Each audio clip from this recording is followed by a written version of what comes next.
Hello students, this is Dr. V.S.K. Reddy and you are watching YouTube channel Concepts of Physics. Chapter number 8 Work and Energy. इसका जो भी exercise है उसका question number 21 से लेके 25 तक हम सॉल्व करने वाले हैं. Without wasting time, let us start one by one. Question number 21. A projectile is fired from the top of a 40-meter high cliff with an initial speed of 50 meters per second at an unknown angle. Okay. Find its speed when it hits the ground. बहुत ही easy question है. यहाँ पे देखिए, यहाँ पे क्या पूछा है. The situation is like this one. एक यहाँ पे हम कंसिडर करते हैं एक हाइट, ओके, जिस हाइट से एक प्रोजेक्टाइल को यहाँ पे हम थ्रो कर रहे हैं. अब इस प्रोजेक्टाइल को जब हम थ्रो करेंगे तो उससे पहले जब प्रोजेक्टाइल यहाँ पे है तो उस वक्त इसमें कौन सी एनर्जी है इस प्रोजेक्टाइल में. तो आंसर है पोटेंशियल एनर्जी. और वो पोटेंशियल एनर्जी हम कैसे निकालेंगे.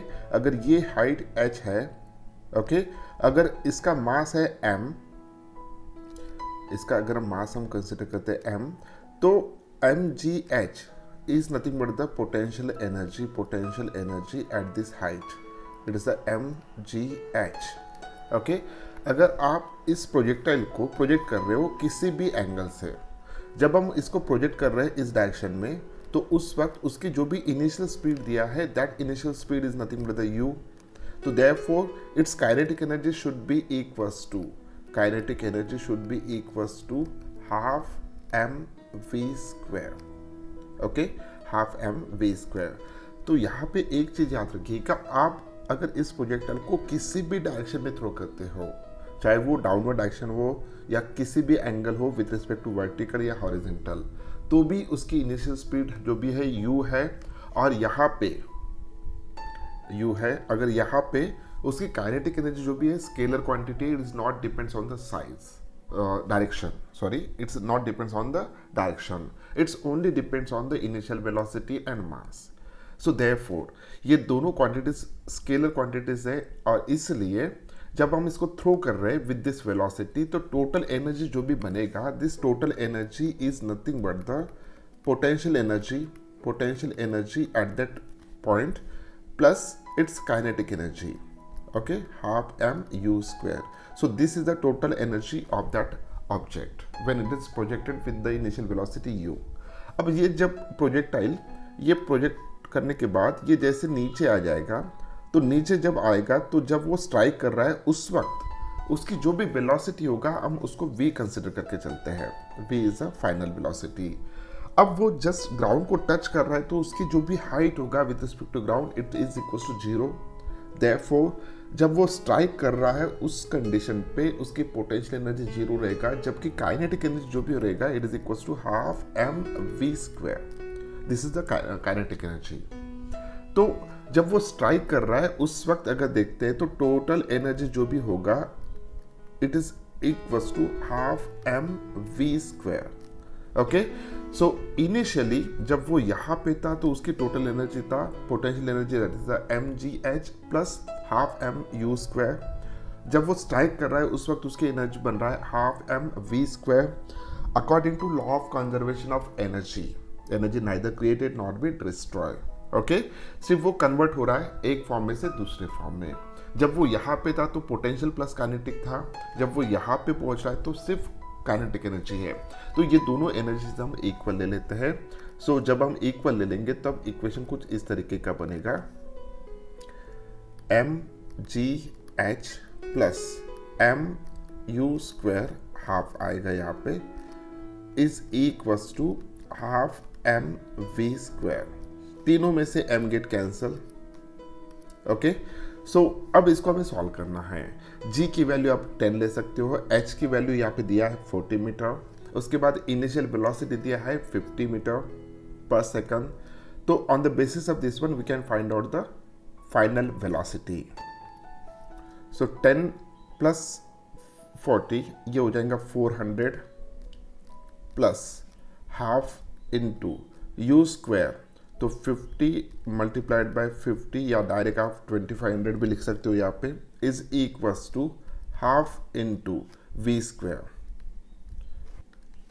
So this is equals to 400 plus 1250 is equals to half v square.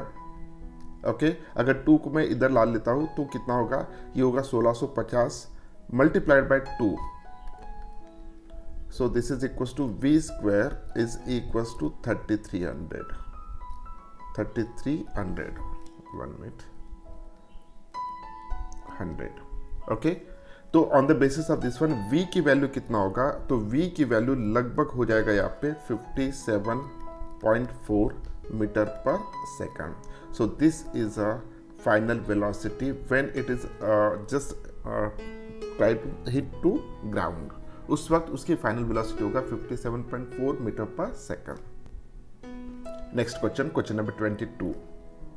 The 200 meter freestyle women's swimming gold medal at Seoul Olympic 1988 went to her Heike Friedrich of East Germany when she set a new Olympic record of 1 minute 57.56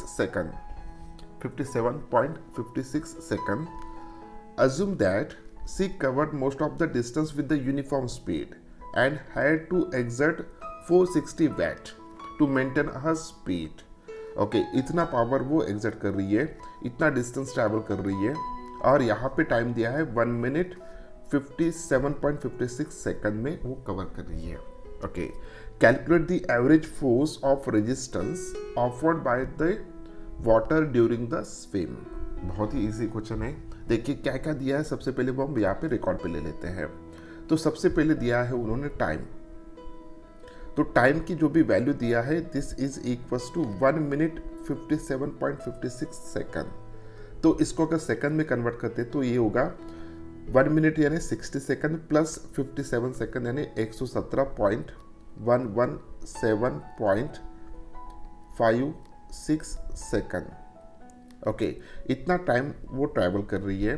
कितना distance travel कर रही है वो भी दिया है यहाँ पे, which is equals to 200 metre, 200 metre. उसके बाद 1 मिनट उसके बाद जो भी पावर एग्जर्ट कर रही है, so that power it is equals to 460 watt. Okay, तो अब देखिए पावर दिया है, टाइम दिया है. On the basis of this one कितना वर्क डन कर रही है वो हमें पता चलेगा.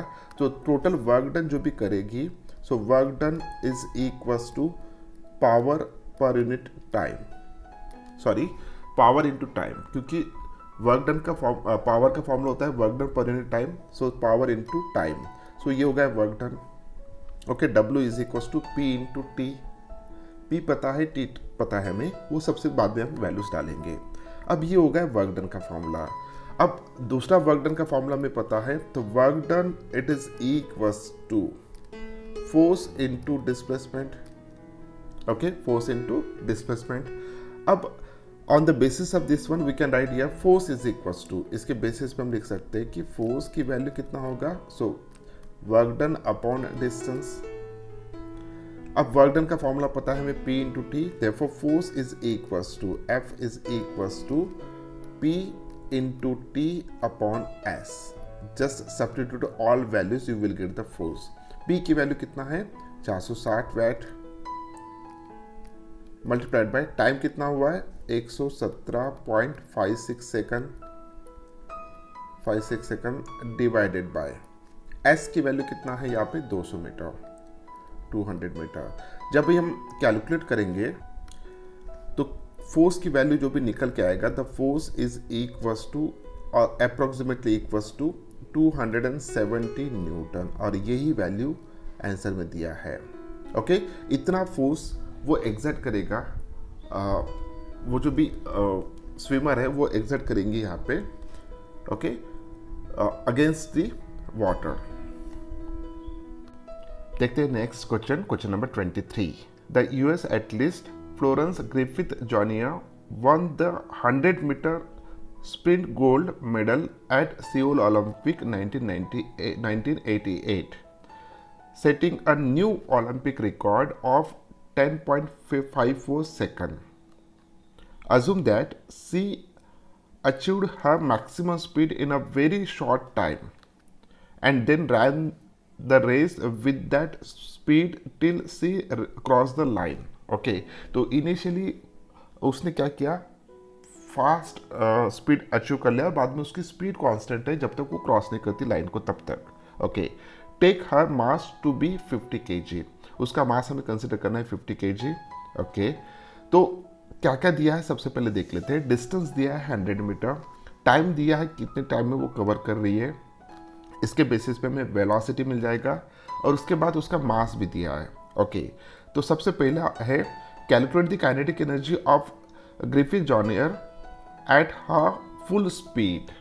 बहुत इजी है, जैसे कि हमने अभी बोला था कि on the basis of this two parameters we can find out the velocity. अगर एक बार वेलोसिटी मिल गया है तो मास दिया है तो काइनेटिक एनर्जी हम फाइंड आउट कर लेंगे, half mv²।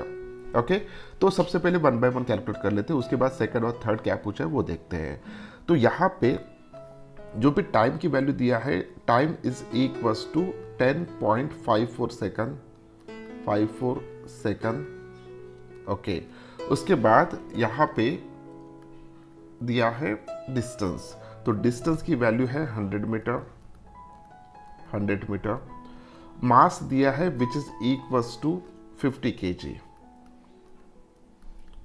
Okay, so now velocity, अगर उसकी एवरेज वेलोसिटी फाइंड आउट करते हैं तो total distance upon total time, तो टोटल डिस्टेंस कितना है 100 मीटर अपॉन टोटल टाइम कितना है 10.54। ओके, तो जब भी हम कैलकुलेट करेंगे तो वेलोसिटी की वैल्यू लगभग आएगा 9.49 ओके मीटर पर सेकंड, ये वो उसकी वेलोसिटी इतना आ रहा है। तो on the basis of this one kinetic energy कितना होगा, तो काइनेटिक एनर्जी ए का आंसर है the kinetic energy is equals to half mv², half mv²।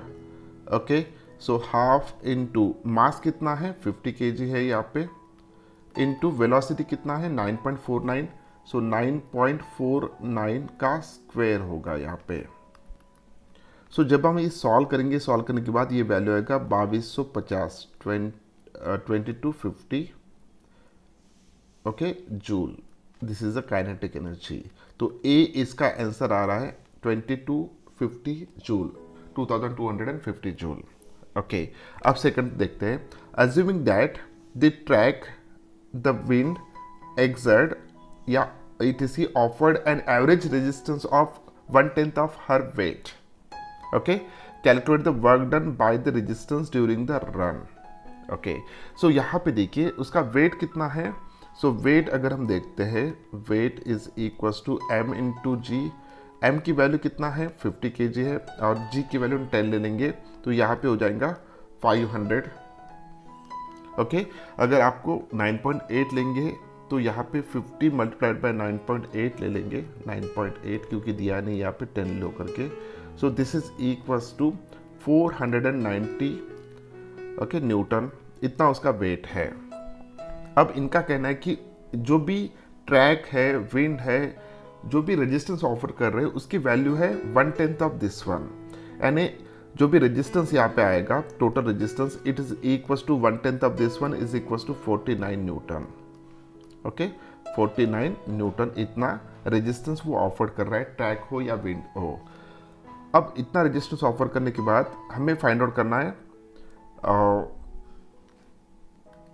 Work done. So work done का फॉर्मूला क्या होता है, so work done it is equals to force यानी यहाँ पे रेजिस्टेंस इनटू डिस्प्लेसमेंट। अब ये दोनों अलग अलग डायरेक्शन में एक्ट हो रहे हैं इसलिए हम माइनस ले लेंगे, क्योंकि जिस डायरेक्शन में वो जा रही है उसके अपोजिट डायरेक्शन में ये फोर्स एक्ट हो रहा है। Okay, so -49 multiplied by 100, so this is equals to -4900 newton, sorry joule. So इतना वर्क डन वहाँ पे होगा। अब नेक्स्ट क्या पूछा है, what power Griffith Joyner had to exert to maintain uniform speed. Okay, so जो भी यहाँ पे रिएक्शन हो रहा है यानी जो भी अपोजिशन हो रहा है, this is nothing but the R जिसकी वैल्यू ये है, और अपोजिशन की वजह से जो भी वर्क डन हो रहा है it is nothing but the -4900 joule. Okay इसके अगेंस्ट उसको यूनिफॉर्म वेलोसिटी कंटिन्यू करना है तो कितना पावर एग्जर्ट करना पड़ेगा। तो यहाँ पे पावर का फॉर्मूला क्या है? So power is equals to work done per unit time. Okay so यहाँ पे वर्क डन कितना हो रहा है? -4900 जूल अपॉन टाइम कितना ले रहा है वो? 10.54 सेकंड, 54 सेकंड। So 10.54 second.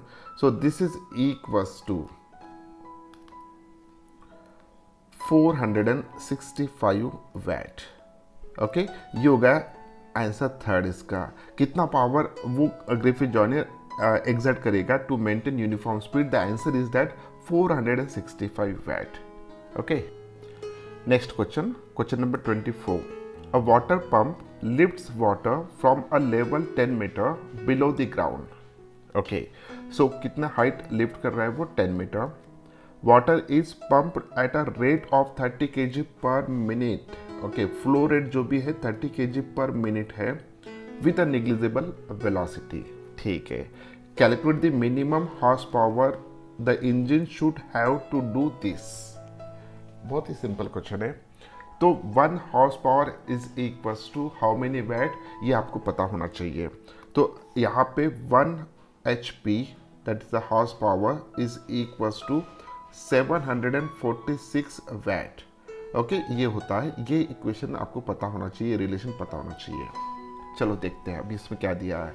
सबसे पहले देखिए फ्लो रेट कितना है? 30 kg per minute.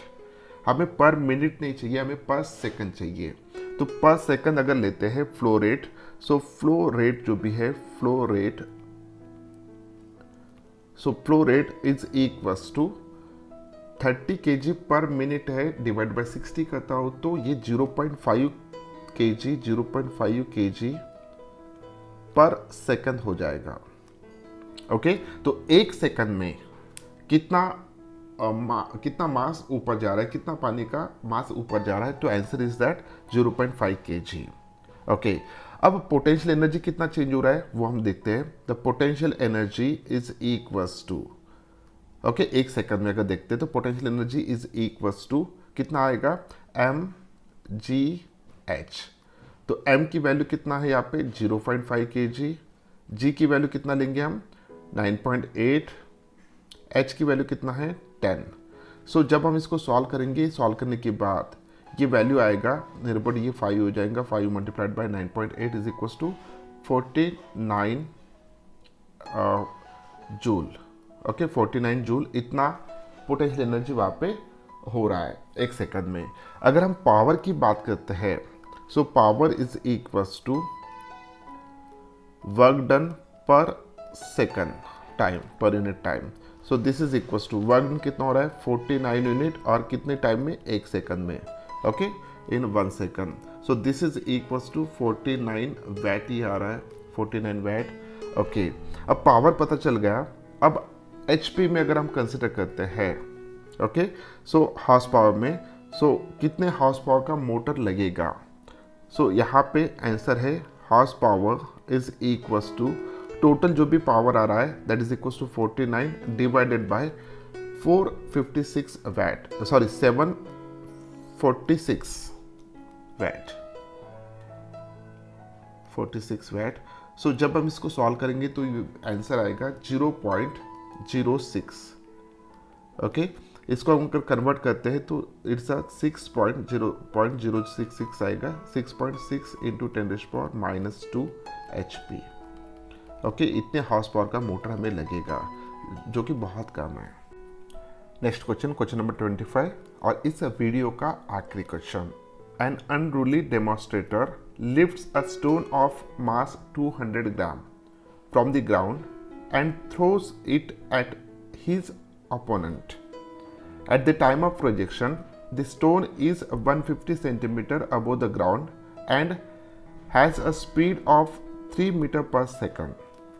Calculate the work done by the demonstrator during the process.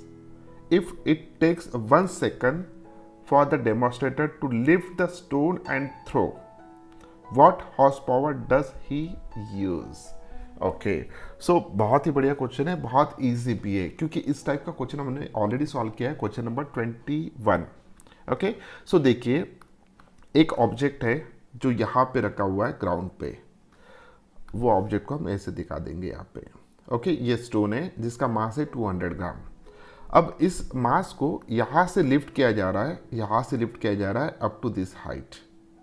Okay, तो जब मास को लिफ्ट किया जा रहा है यहाँ से लेके यहाँ तक, तो उस वक्त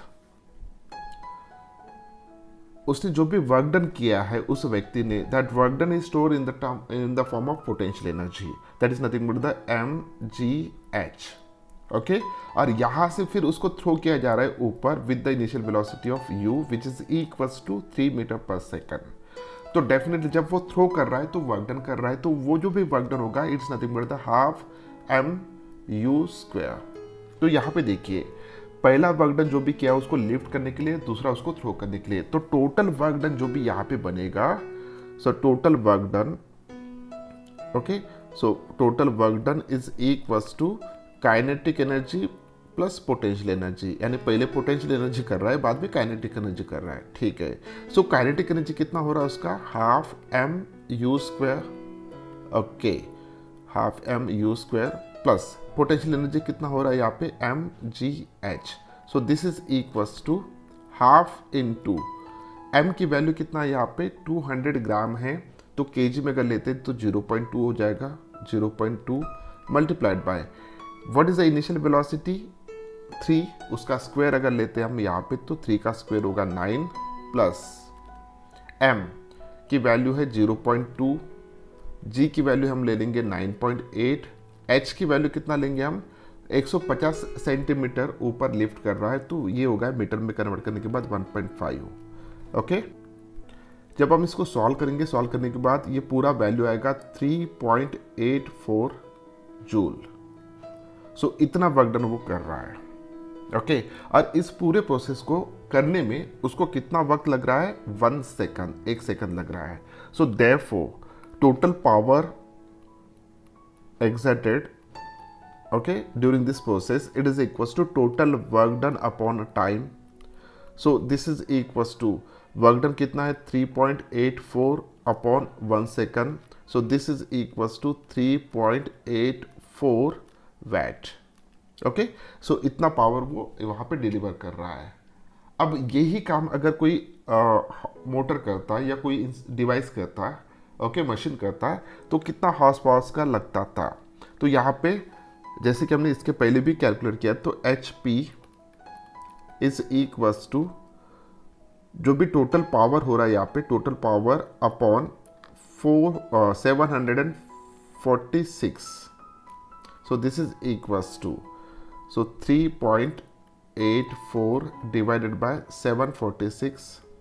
सो दिस इज इक्वल्स टू, ये वैल्यू कितना आएगा, this is equals to 5.14 into 10⁻³ okay, HP। So इतना हॉर्स पावर का मशीन वो लगेगा, या वो व्यक्ति जो भी कर रहा है इतना हॉर्स पावर वर्क डन कर रहा है, सॉरी पावर कर रहा है, एग्जैक्ट कर रहा है। So this is the answer. So उम्मीद करता हूँ कि ये वीडियो आपको अच्छा लगा। अगर वीडियो अच्छा लगा तो इस वीडियो को लाइक कीजिए, इस चैनल को सब्सक्राइब कीजिए और अपने दोस्तों के साथ इस वीडियो को ज़्यादा से ज़्यादा शेयर कीजिए।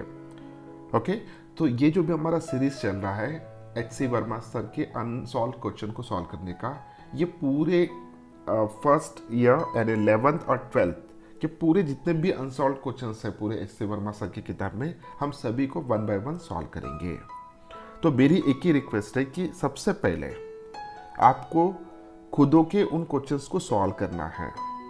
अगर सॉल्व नहीं होते तो फिर यहाँ पे इस वीडियो को देखना है, लेकिन मेरी एक ही रिक्वेस्ट है कि डायरेक्ट वीडियो को मत देखिए। मेरा मकसद ये बिल्कुल नहीं है कि वॉच टाइम बढ़ाना है।